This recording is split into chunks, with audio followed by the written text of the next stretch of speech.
evening. I'm Lisa Feeley, your host for An Accountable Catholic. Welcome again for joining us this Thursday night at 5 p.m. We're glad to have you. So as followers of Jesus, those of you that have been maybe listening to the radio show know that we like to talk about accountability since the show is called An Accountable Catholic. And tonight I have a wonderful person on with me that is going to be discussing accountability and all the decisions that he and his team have to make every day for thousands and thousands of our students. So Dr. Greg Monroe was on with us, superintendent of our Catholic schools here in the, I guess I should say half of our state, right? Dr. Monroe, so good evening. Thank you so much for joining me. Thank you, Lisa. It's a pleasure to be here, and hello to all of your listeners. It is always a pleasure being able to talk about Catholic education on different media forums, and we are a large part of North Carolina Catholic life. We cover 19 schools. We have 9 schools right here in the Charlotte region where our office and the bishop's office is located. But we go all the way up to Greensboro and Winston-Salem, all the way out to Asheville, and then down to Hendersonville. So we cover a large part of the state. We have about 7,600 individuals in our school that we serve, and we've got a great team, especially this year. It's been a challenging year, but we've seen a lot of fruits come out of it. Well, very good. And that's the topic we're going to discuss tonight because, boy, not just your wonderful school district and ours here in this region, but Catholic schools obviously are very much a topic of much of the country, right? And especially with all this pandemic and who stays open and who doesn't, which is one of the major discussions tonight. So before we get started, in case many of us, and I know I'm fairly new to the Charlotte region, just last couple of years myself, could you share with our listeners your background, your experience, and your kind of your team, and just a little bit more background of how you came to join us as superintendent here? Certainly. So I've been very blessed to be in Catholic education now for almost a couple of decades, and didn't start out that way. I actually worked on the West Coast after undergrad, working for the CSU and UC system, did different events and other activities with all the schools out there. But slowly but surely was pulled into the Catholic education realm, first through working through youth ministry. I was a teacher at an elementary school, teaching K-8 for a few years, and then jumped up to high school, went back to one of my alma maters, Christendom College, and was a director there for career services, and then became a principal down in Florida, in Tallahassee, Florida. So I've definitely seen Catholic education from a variety of different lenses. Most recently, before Charlotte, I was in the central office in Omaha, Nebraska, where we had 71 schools. So my wife and I have been here since last April. It's been a whirlwind moving in the midst of the pandemic. I was just going to say, holy cow. So welcome to this, and you get hit with the pandemic. Yes, exactly. But it really says something about this diocese. We discerned going to a few different dioceses, but we were really drawn to really the intentional nature, the young church that we saw here, how it's moving from a mission diocese to more of a destination diocese. So you've got a lot of great leadership here, and we were excited to be a part of it. Tell us a little bit about, I love how you said that, Dr. Monroe. Tell us what you mean by destination diocese. And I don't mean to put you on the spot, but I think a lot of our listeners would be really interested to know how penetrated are we? I mean, how much can we grow in the future potentially? And how are we doing? I mean, how do you feel as superintendent of our area? Certainly. So Catholicism at its finest, the fruits that we see, the growth that we can see when we are truly living our mission to bring the church to all people, to evangelize. We see that in the number of vocations we see. We see that in our Catholic schools being full. We see that in the number of young families we see in our churches. And those are all indicators of a vibrant church. And we see that here in the Diocese of Charlotte. There's something we noticed right away when we came here. We have 40-something young seminarians at St. Joseph College Seminary, right over in Mount Holly. We have our schools are all full. We're very pleased that our enrollment this year, especially, is up 4% in the Charlotte area, 2% in the parochial schools. So there's a lot of good signs and fruits that we are truly being a light on the hill. We also see a lot of people moving to this diocese from other places. We have about 500,000 Catholics in the Diocese of Charlotte, and a number of those are transplants. So, when you say destination diocese, there's something good here. There's something vibrant here that people are attracted to.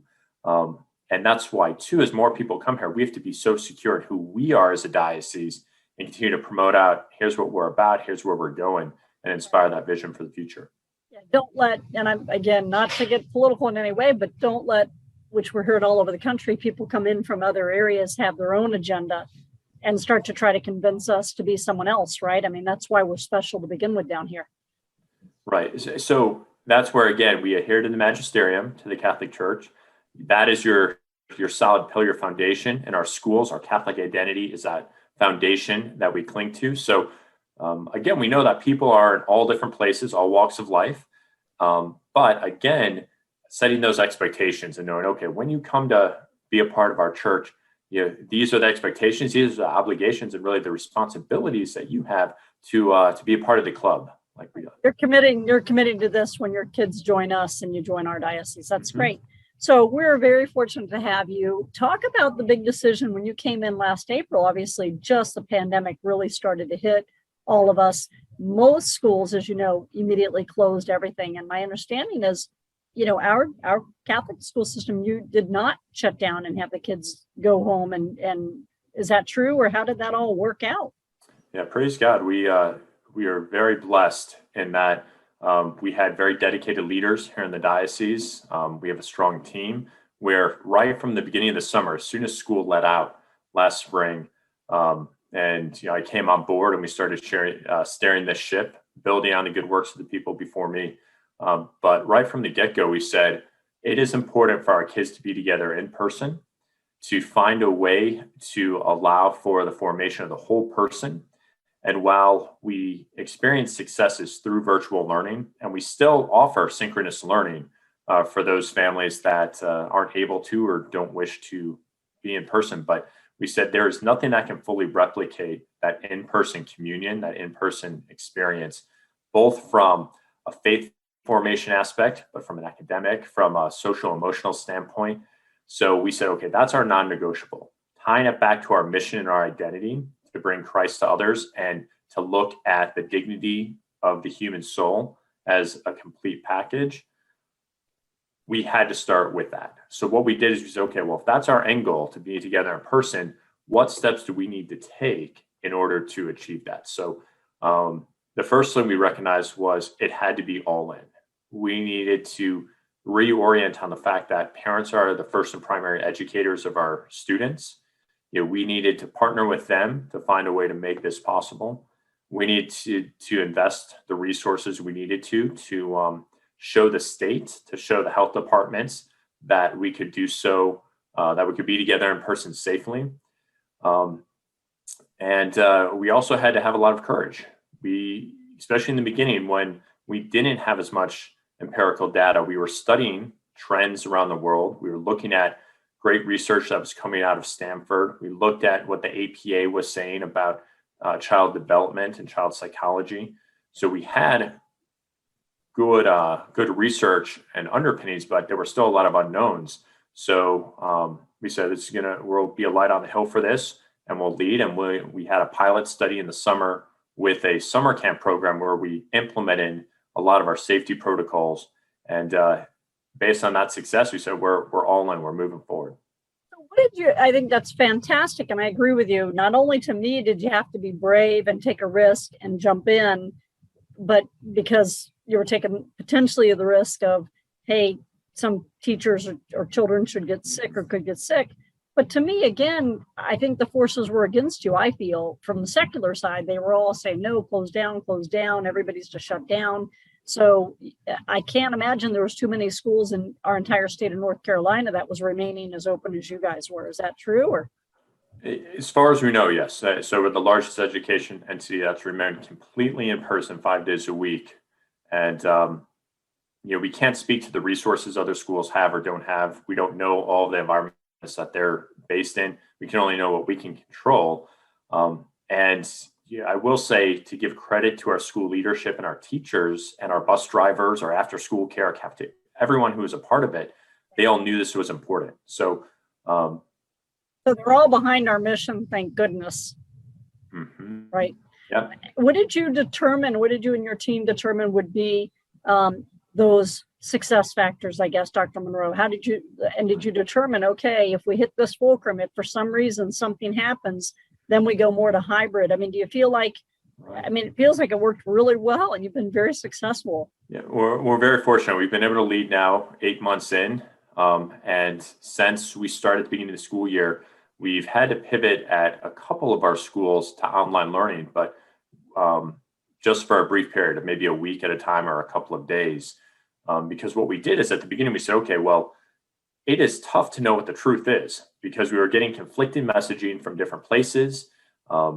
We were trying to figure out, okay, well, what are the metrics we need to follow? And even those were tough to ascertain looking at what was out there. So what we did is we developed our own metric and our own matrix, knowing that we could be very agile and nimble in when, where, and how we shifted learning models.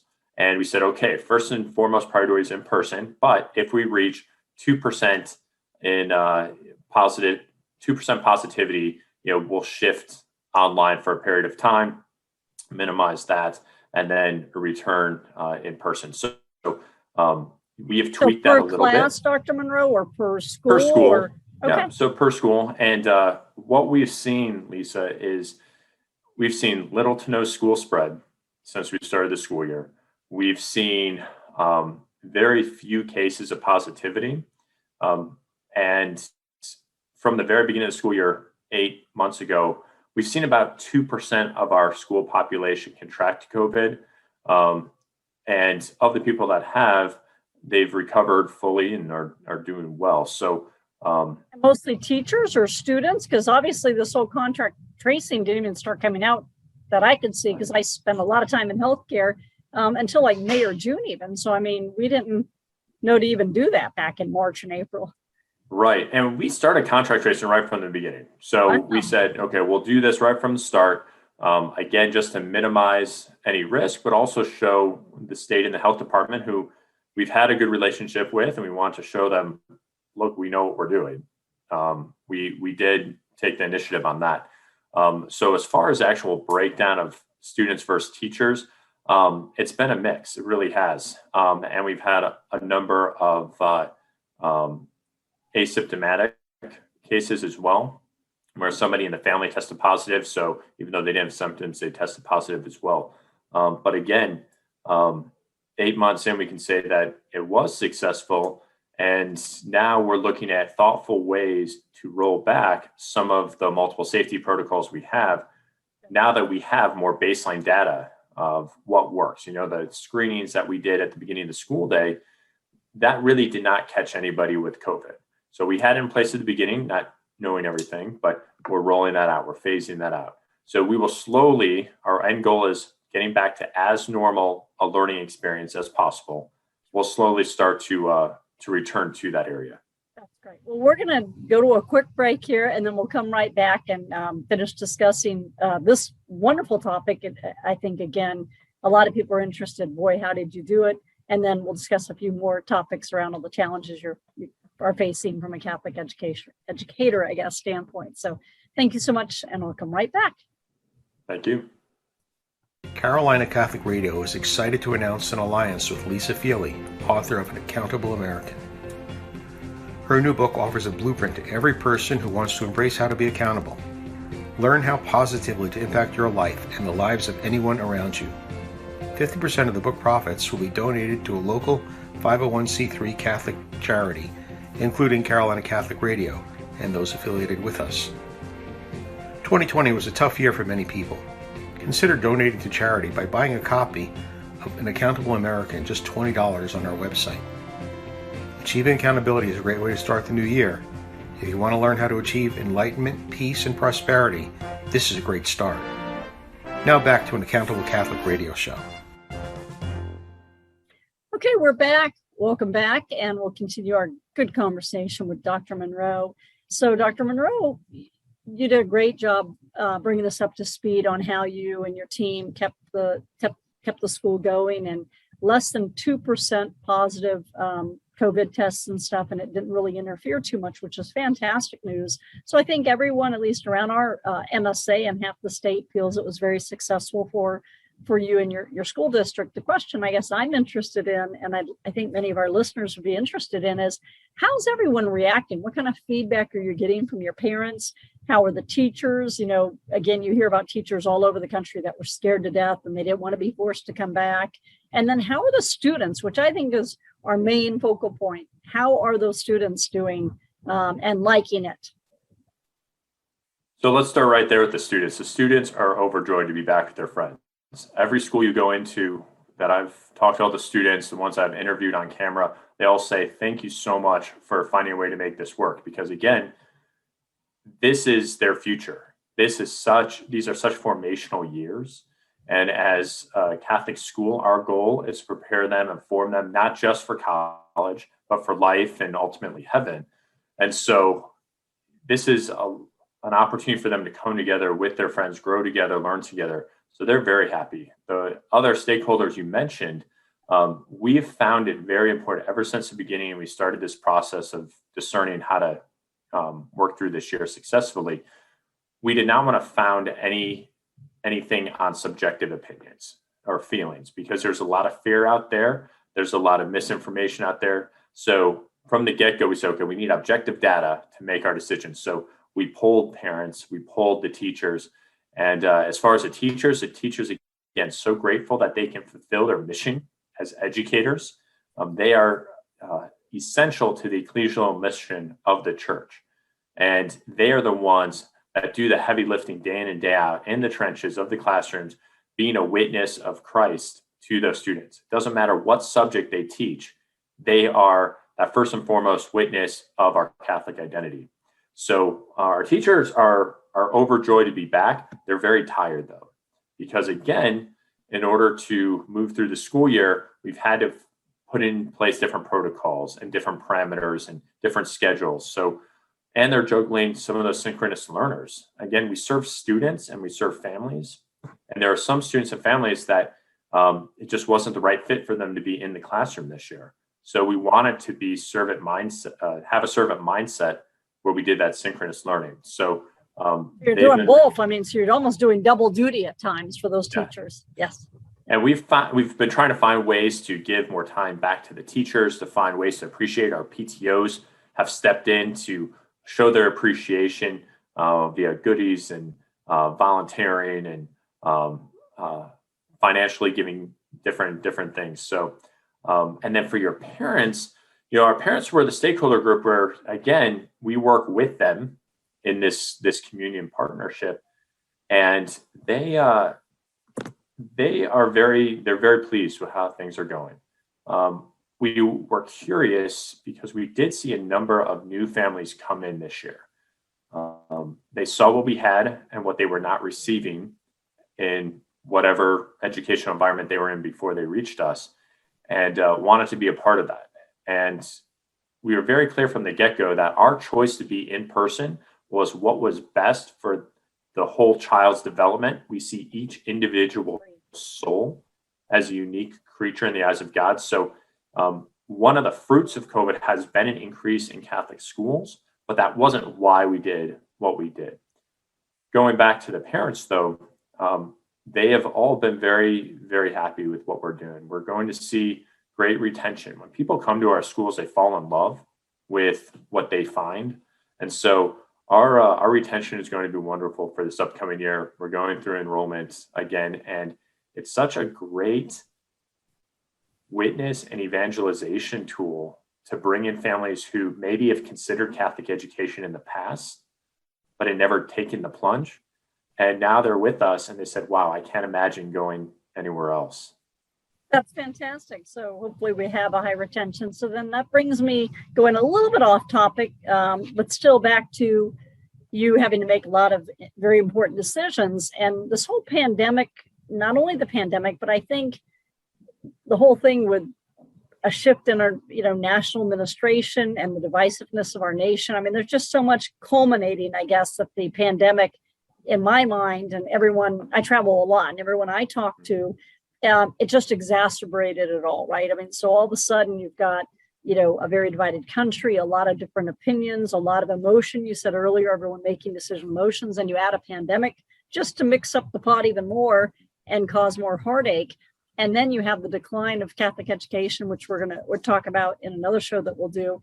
But how are you and your teachers addressing all these different crises? I'm going to call them crises, hitting our young children, right? Hitting our students. So how to do this, how to deal with the fact that people are rewriting American history. People are, wanting to say males and females are all alike and we should all be in everybody's bathrooms and everybody's sports. And, now even the Vatican having to come out and clarify, look, we can't, talk about blessing marriage among certain groups of people. I mean, it seems so challenging for our superintendents, for our teachers to try to help our students of the Catholic faith and of Christian faith to understand where God's truth and light is in everyday curriculum anymore. I mean, we weren't faced with that when I was a kid.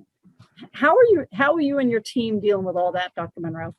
Yeah, that's a great question. And again, this pandemic has brought to light how important it is for us to double down on our mission, to double down on who we are, why we exist, what the purpose of a Catholic education is. And again, we are preparing students holistically, completely, body, mind, soul, to reach heaven. That is our goal. And as we tell our students, we want them to seek perfection. When they are seeking Christ, they are seeking the true, the good, the beautiful, and they are seeking that excellence. And so whether it's athletics, academics, the arts, their faith life, we want them to pursue excellence and all that. So that then, yes, as a fruit of that, they will be successful if they decide to go off into college or the trades or whatever vocational path they take. But ultimately, it's focused and oriented on the right reasons. So again, as a Catholic school, we can't always control everything that goes on in the world. What we can control is what happens within our doors. And so there, we've just really recognized how countercultural we are. This pandemic has brought that to light. I mentioned in the beginning, it's taken courage on the part of many good people here in the diocese to say, look, we are truly looking out for the good of our students and our families, because ultimately we know that they are precious in the eyes of God. They're made for a greater purpose. They're going to do great things, and they are called to evangelize and witness that in everything they do. So these things that you mentioned, these things that erode the core tenets and beliefs of our Catholic faith, of our Catholic schools, that's why it's so important that we cling tightly to here's who we are, here's why we believe, and understand how to defend that. So I'll let you end because I think it's so important. What would be your message for parents considering, Dr. Monroe, do I want to put my second, third, fourth grader in Catholic education? Or aside from I guess sometimes obviously we can always, it seems we do a great job as a country. I think overall the Catholic schools, I shouldn't say we, but being a Catholic and very strong supporter of our schools, we find a good way to help them from a scholarship standpoint of the money side. So that aside, what is your message as to why they should really consider more than ever, I think, if you're Christian or Catholic, to bring your children or consider a Catholic education? No. So there's a lot of good research out there talking about how they'll be better citizens, they'll be more service-minded, they'll achieve higher academic levels, they'll go on to be more successful financially if they come to our schools and receive more scholarship.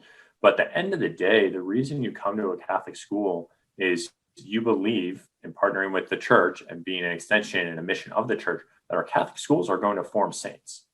That is our ultimate goal.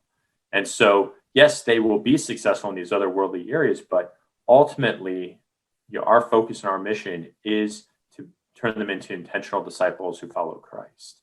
And we can always continue to work with you as the first educators of your children to discern if our schools are the right fit. We like to say we have 19 schools. We all have a shared mission.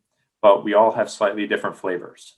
And one thing we are looking at in our school system is clinging tightly to Catholic identity.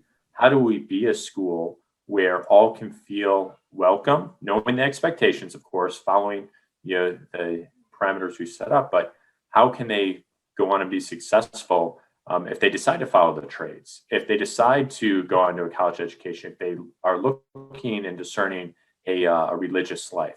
How can we set them up and meet the needs of those individual students, regardless of ethnic background, socioeconomic background, or even learning ability? We want to be a school for all students because that is what the Catholic Church is supposed to do.